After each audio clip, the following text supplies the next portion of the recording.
अस्सलाम वालेकुम नाज़रीन। आज हम आपको कैनवुड की KM28 फूड प्रोसेसर या फूड फैक्ट्री भी इसको बोलते हैं, इसके बारे में बताएंगे कि फूड प्रोसेसर फूड फैक्ट्री इसको कैसे खोलते हैं और इसका क्या प्रॉब्लम आया है। ये फूड प्रोसेसर है, इसमें हमारे पास बहुत सारे ऑप्शंस होते हैं। जैसा कि ये अभी आपको हम इसका ओवरव्यू दिखा रहे हैं कि ये किस तरह की शेप में है। तो इसमें कौन कौन से ऑप्शंस होते हैं वो भी आज डिस्कस करते हैं कि इसमें क्या क्या कुछ होता है और ये क्या खोलेंगे तो कैसे खोलेंगे। इसमें यहाँ पे इसके ऊपर ये देखिए इस कैप है, इस कैप में यहाँ पे भी इसके कनेक्शंस हैं, यहाँ पे भी डब्बियाँ लगती हैं। इसके अलावा इसकी बैक साइड पे यहाँ पे लगने वाली है जो कि इसका जूसर वगैरह और जो सा किनोआ का जूस बनाती है, यहाँ पे इसका जग और डब्बी लगती है, मसाले पीसने वाली डब्बी। और इसके अलावा जूसर यहाँ पे कनेक्ट होता है। और इसके अलावा नीचे यहाँ पे अगर आप देखें तो यहाँ पे डो मेकर, आटा गूंदने वाली और इसके अलावा कीमा बनाने वाली जो सी मशीन है ये इसके नीचे कनेक्ट होती है। तो ये सारे इसके ऑप्शंस होते हैं। तो ये कीमा बनाने वाली जो थी उसके लिए वो कहता है कि इसको टेढ़ा करने के लिए ये इसका लॉक होता है, यहाँ के इसको प्रेस करें तो इसका मुंह ऊपर उठ जाता है और यहाँ पे ही वो कनेक्ट होके इसका कीमा भरने वाली मशीन भी साथ इसके कनेक्ट होती है। तो ये सारे ऑप्शंस आपको हम बताएंगे कि ये इसके ऑप्शंस हैं। इसको खोलने के लिए ये इसके नीचे 6 स्क्रू लगे होते हैं। तो इसको खोलेंगे और खोल के हम इसका आपको दिखाएंगे कि इसमें प्रॉब्लम क्या है। तो जल्दी जल्दी हम इसके स्क्रूज खोलते हैं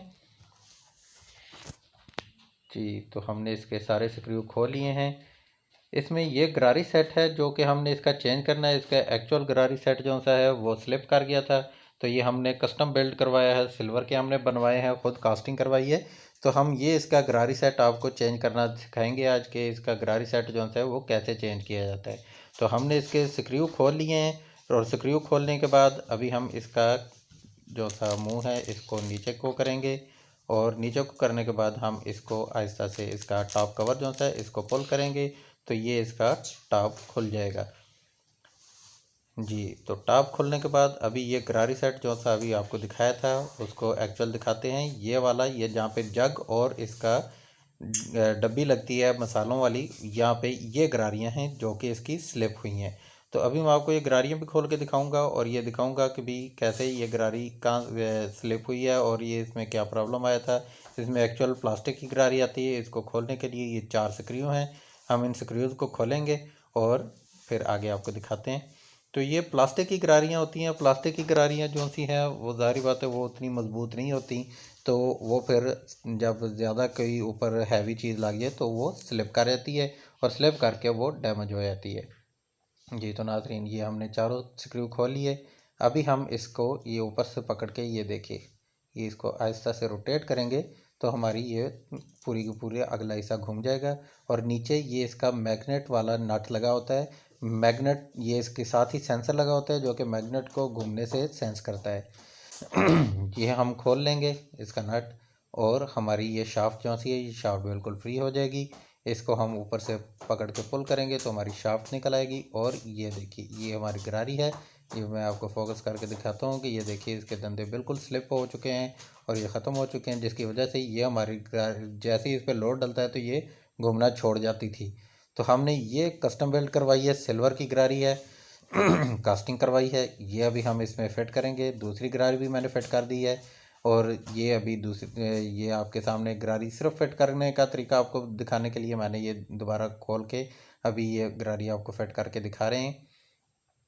फिर हम पहले ऊपर से शाफ्ट डालेंगे और उसके बाद गरारी बीच में रख के इसको शाफ्ट को नीचे प्रेस कर देंगे और अभी इसको घुमा के हम नीचे से इसका वही मैग्नेट वाला नट जो सा है उसको नीचे से हम इंस्टॉल कर देंगे। आपने ये ख्याल करना है कि जब ये मैग्नेट वाला नट इंस्टॉल करें तो इसके ऊपर ना छोटे से कट्स बने होते हैं, तो उन कट्स में स्क्रू ड्राइवर वगैरह फंसा के इसको अच्छे तरीके से टाइट कर लें, क्योंकि ये अच्छे तरीके से टाइट होना चाहिए। यहाँ पे वाइब्रेशन होती है, मोटर चलती है, गरारियाँ आपस में जब खिंच के चलती हैं तो वाइब्रेट करती हैं तो ये लूज़ हो सकता है जी। तो हमने इसका टॉप कवर दोबारा लगा दिया है। टॉप कवर लगाने के बाद अभी हम इसके सारे 6 के 6 स्क्रूज जो से हैं ये इंस्टॉल करेंगे। बाद लोगों को नहीं पता लगता कि इसका 6वां स्क्रू कहाँ पे लगता है। और ये इसकी नॉब हमने रिमूव की थी। नॉब का ये बीच में कट बना होता है, कट को इनलाइन करके हम इसको प्रेस करेंगे तो ये नॉब इंस्टॉल हो जाएगी। अभी हमने सारे इसके स्क्रूज़ इंस्टॉल कर लिए। स्क्रूज़ इंस्टॉल करने के बाद अभी हम आपको बताएंगे कि इसको चलाने के लिए इसके ये कवर्स जो से हैं इनका लगना लाजमी है। अगर आपने कोई यहाँ पे चीज़ और नहीं लगाई हुई, यानी इसके डब्बी वगैरह नहीं लगी हुई या जाग नहीं लगा, तो ये कवर्स का होना ज़रूरी है और लॉक होना ज़रूरी है। क्योंकि ये लॉक नहीं होंगे तो इसके नीचे क्योंकि माइक्रो स्विच होते हैं, माइक्रो स्विच नहीं बनेंगे, और माइक्रो स्विच जब नहीं बनेंगे तो हमारी मशीन ऑपरेट नहीं होगी, मशीन नहीं चलेगी। तो मशीन के चलने के लिए इसके माइक्रो स्विच बनना लाजमी है। और माइक्रो स्विच जो से हैं वो इस डब्बी के नीचे, मैं आपको ये दोबारा कवर इसके खोल के दिखा दूँगा। हमारी नॉब जो सी है, नॉब बिल्कुल ठीक काम कर रही है, घूम रही है। तो अभी मैं आपको इसको दिखाऊंगा कि इसकी ये देखिए ये घूमना शुरू हो चुकी है। हमने इसको ऑन किया है, ऑन करके ये देखिए ये हमारे ये देखिए ये लॉक है। तो अगर हम इसको अनलॉक कर देते हैं, ये देखिए साथ ही हमारी मशीन रुक जाएगी। ये लगा हुआ है इसका स्विच, माइक्रो स्विच। इसी तरह इस डब्बी में यहाँ पे एक माइक्रो स्विच लगा हुआ है। तो जब भी हम इसका कवर लगाएं तो ये प्रॉपर लॉक होना चाहिए। ये अभी माइक्रो स्विच बन गया।